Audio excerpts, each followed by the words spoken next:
deep dive. Yep. We've got some documents here, all related to potential investment in MacroValor Corporation. Right. MacroValor, they're looking at energy creation. Exactly.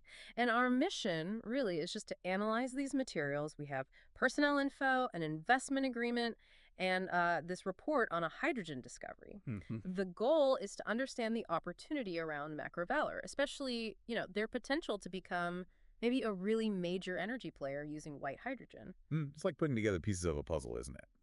These documents give us little windows into the leadership, the initial money side of things, and this potentially game-changing resource. Yeah. So for someone listening, thinking about investing, it's about seeing how these bits fit, right? Yeah. Do they paint a clear picture of what MacroValor wants to do in energy? Let's start with the people then, the leadership. Jeffrey Lieutenant is the CEO. His background is civil engineering, international banking. Then it gets really diverse. Something called a quantum digital iron dome using blockchain. Okay. Does this wide range look like visionary leadership, or is it maybe a bit unfocused? That's the question, I guess. It is. You have to wonder how these seemingly separate threads might weave together. Maybe that breadth gives them a unique angle, especially for something as new as white hydrogen. That non-fossil generator part is definitely worth noting, though. Okay, then there's Stephen Favis, the CTO. He won an innovation award at Intel for advanced robotics manufacturing. Impressive. Then a big shift.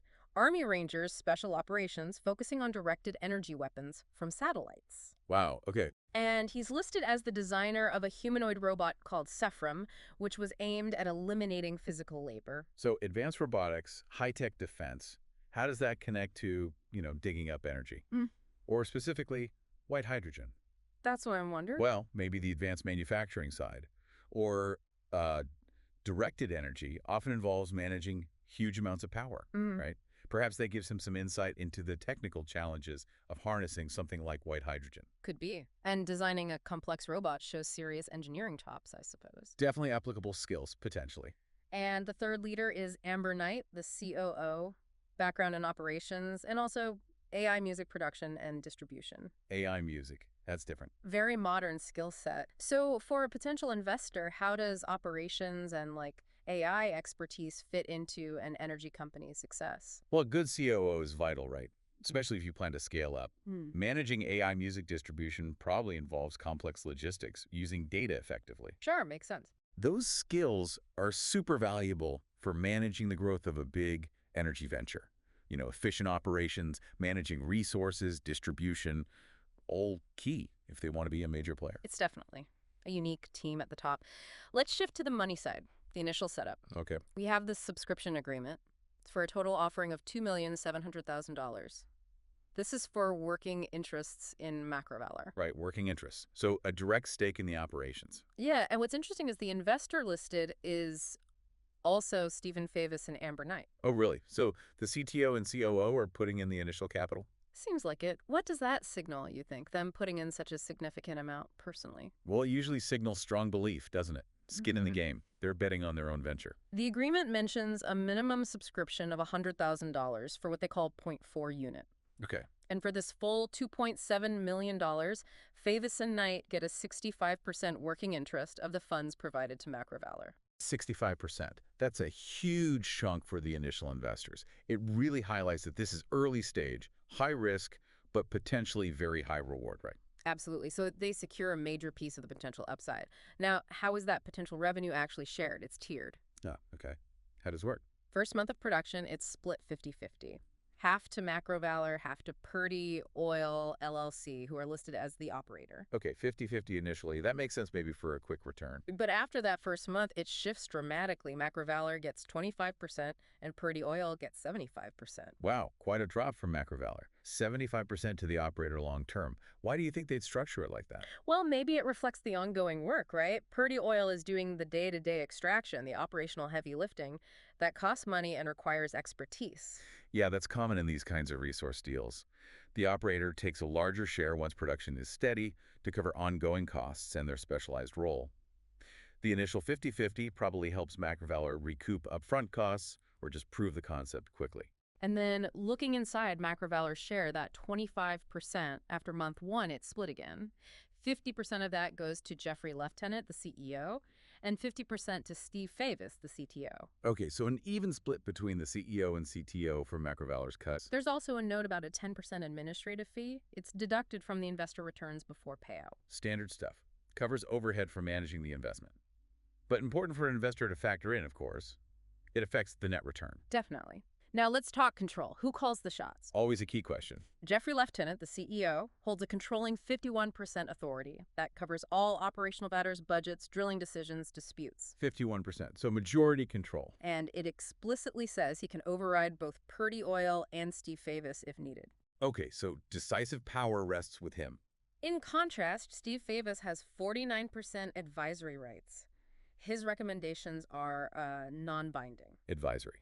So he can give input, strong input maybe, but Lieutenant has the final say. And the investor Favis and Knight, again in this case, they grant MacroValor power of attorney to execute contracts, operational documents, things related to the Purdy Oil deal. Seems like it's just for efficiency. Exactly. It lets MacroValor act on the investor's behalf for necessary paperwork. Streamlines things. Very common. Okay, let's switch gears. This could be the really big piece for MacroValor's whole ambition, the Hydrogen Discovery Report. Right, the Nebraska report by Precision Exploration. They call it a Tier 1 Wolfcamp hydrogen discovery. They say it's rare, high impact. The report confirms conventional reserves to 88 million barrels of oil, 1.8 TCF of natural gas.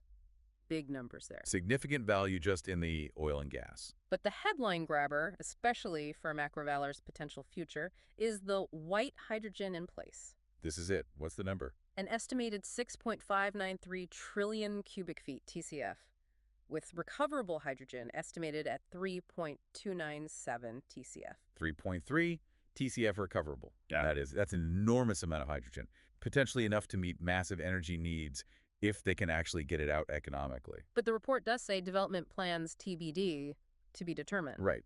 So the resource is there, potentially, but how to develop it is still an open question. That's a critical uncertainty. The report also mentions favorable geology, though. Extreme depth and pressure conditions might mean the hydrogen is captured there in a condensed or even liquid state. Well, that's interesting. Liquid or condensed hydrogen at depth. That could be a major factor. Why is that? It could mean extraction is potentially much more efficient and cheaper than dealing with gaseous hydrogen spread through rock pores. It changes the whole game for extraction tech, storage, transport. That geological setting could be a huge plus. Okay, so the big question, MacroValor and this Nebraska discovery. The documents don't explicitly say MacroValor is developing this hydrogen. No direct link stated. But given MacroValor's stated goal, become a major energy company, focus on white hydrogen, and here's this potentially massive white hydrogen find, the connection seems pretty logical to at least consider, right? It's hard to ignore the alignment, isn't it? A company focused on white hydrogen and a giant white hydrogen discovery popping up. It strongly suggests a potential strategic interest, at the very least. Yeah. But it raises the key question for any potential investor.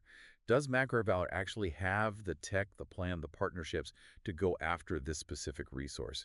It's a connection that needs way more exploration. Right. Let's look at the financial projections now. We have this simulated bank statement. The simulations. Always need to take these with a grain of salt, but let's see. It covers 2 years, June 2025 to June 2027. And the ending balance growth is, well, pretty staggering. Starts around $30 million, ends over $781 million. Wow. Okay. That kind of exponential growth in a simulation immediately makes you ask, what are the assumptions? Exactly. And they do state, it's illustrative only, we see the initial $30 million deposit, then the $2.7 million wire to Purdy Oil matching the agreement. Okay, so it ties back. It shows a pre-payout phase in July 2025 with that 50% profit share for MacroValor. Then it flips to the post-payout phase with the 25% share. Right, following the revenue split terms. And in this simulation, that initial $2.7 million investment looks like it's recovered like almost immediately in the first month or so. Very rapid payback in the model. Which leads to this simulated net ROI, return on investment. Yeah. Of over 20,000% across the 2 years. 20,000% ROI. Okay. That is extraordinary. But again, it completely hinges on the underlying assumptions, doesn't it? Production levels, the price they get for oil, gas, and potentially hydrogen, operating costs. None of that detail is here. No, it's not detailed. It just mentions monthly revenue assumptions fluctuate. The simulation also notes future potential. Like what? MacroValor having first refusal rights on more wells within 5 miles. Okay, so potential expansion in the same area. and the possibility of reinvesting profits to accelerate growth. Those are significant potential upsides for sure. First refusal in a hot area could be very valuable if the first wells hit big. Mm. And reinvesting profits could fuel faster expansion, maybe even fund that hydrogen development eventually. But they're future possibilities, right? Contingent on everything else working out. Totally. So, given everything, the big goals, the unique team, the investment terms, that huge hydrogen potential, what are the absolute key things that will decide if MacroValor actually becomes, this historic energy company they seem to be aiming for? Maybe even the biggest energy creator in the U.S. via white hydrogen. Number one, absolutely, is proving they can economically extract that Nebraska white hydrogen, assuming they are indeed targeting it.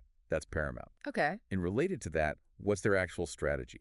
Do they have the tech? What are the real costs likely to be? Those financial projections need serious backup. Right. So, for our listener, the person maybe considering this, Yeah. what questions should they be asking? Like really critical questions. They need details way beyond these documents. Yeah. Ask, what are MacroValor's specific plans for the Nebraska discovery? Was a Yeah. real partnership with Purdy Oil look like regarding hydrogen, not just the initial oil gas? Yeah. Can they get a transparent breakdown of the assumptions behind those simulations? And the team.